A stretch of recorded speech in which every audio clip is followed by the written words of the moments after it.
रविवार से राहुल गांधी की भारत जोड़ो न्याय यात्रा की शुरुआत हो रही है। इससे पहले कांग्रेस को महाराष्ट्र में झटका लगा है। राहुल गांधी के करीबी नेताओं में शामिल मिलिंद देवड़ा ने पार्टी की प्राथमिक सदस्यता से इस्तीफा दे दिया है। मिलिंद देवड़ा एकनाथ शिंदे की गुट वाली शिवसेना में शामिल हो रहे हैं।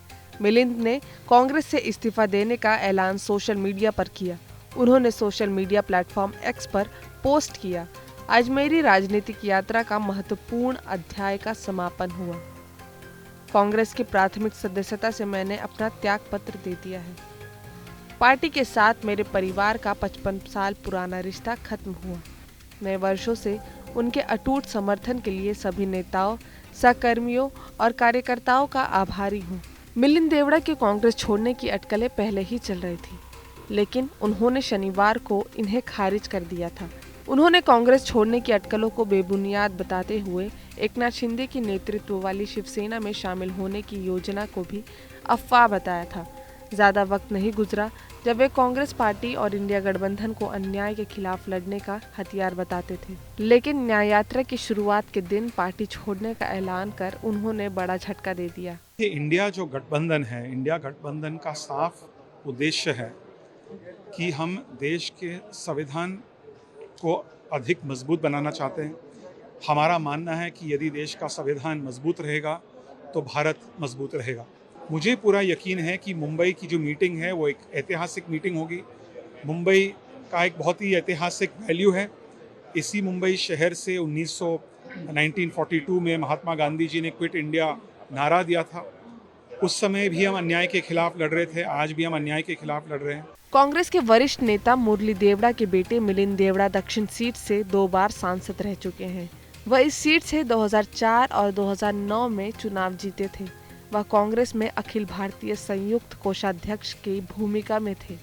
मिलिंद मुंबई कांग्रेस के अध्यक्ष भी रह चुके हैं। दक्षिण मुंबई सीट से मिलिंद के पिता मुरली देवड़ा भी सांसद रहे थे। साल 2014 और 2019 के लोकसभा चुनाव में मिलिंद देवड़ा को शिवसेना उम्मीदवार के सामने हार का सामना करना पड़ा था। मिलिंद देवड़ा की गिनती कांग्रेस के युवा चेहरों में होती थी। वह कांग्रेस सरकार में साल 2012 में केंद्रीय नौका परिवहन राज्य मंत्री भी बनाए गए थे। इसके अलावा वह सांसद रहने के दौरान रक्षा मंत्रालय की समिति, केंद्रीय शहरी विकास समिति के सदस्य भी रह चुके हैं। मिलिंद के इस्तीफे पर प्रतिक्रिया देते हुए कांग्रेस नेता जयराम रमेश ने उनके पिता मुरली देवड़ा को याद किया। जयराम रमेश ने कहा कि देवड़ा परिवार कांग्रेस से वर्षों से जुड़ा रहा है। मुरली देवड़ा हमेशा कांग्रेस के साथ रहे, लेकिन मिलिंद ने पार्टी का दामन छोड़ दिया। मुरली देवड़ा हमारे बड़े नेता थे। कांग्रेस पार्टी के 30-40 साल तक वो नेता रहे, मंत्री रहे, सांसद रहे। उनकी दोस्ती सभी पार्टियों से हुआ करती थी, पर वो एक अटल दृढ़ कांग्रेसी थे और उन्होंने कांग्रेस का कभी साथ नहीं छोड़ा। मैं आज मुरली देवड़ा जी को याद करता हूं। रिपोर्टर्स के अनुसार मिलिंद देवड़ा लोकसभा चुनाव 2024 के लिए मुंबई की दक्षिण सीट से चुनाव लड़ना चाहते हैं, लेकिन इस सीट पर इंडिया गठबंधन में शामिल उद्धव ठाकरे की शिवसेना यूबीटी दावा ठोक रही है। ये सीट शिवसेना को देने पर कांग्रेस की भी सहमति है। इससे मिलिंद देवड़ा नाराज बताए जा रहे हैं। ऐसे में उन्होंने कांग्रेस का हाथ छोड़ दिया है। वह शिंदे गुट वाली शिवसेना में शामिल होकर इस सीट से दावेदारी ठोक सकते हैं। हालांकि इसे लेकर अभी कोई पुष्टि नहीं हुई है। मिलिंद देवड़ा ने पहले कहा था कि अभी सीट बंटवारे पर कोई औपचारिक बातचीत नहीं हुई है, इसलिए अभी किसी को दावा नहीं करना चाहिए। वही शनिवार को इंडिया गठबंधन की बैठक होने के अगले दिन ही मिलिंद देवड़ा ने कांग्रेस छोड़ दी। दक्षिण मुंबई सीट पर देवड़ा परिवार का दबदबा रहा है।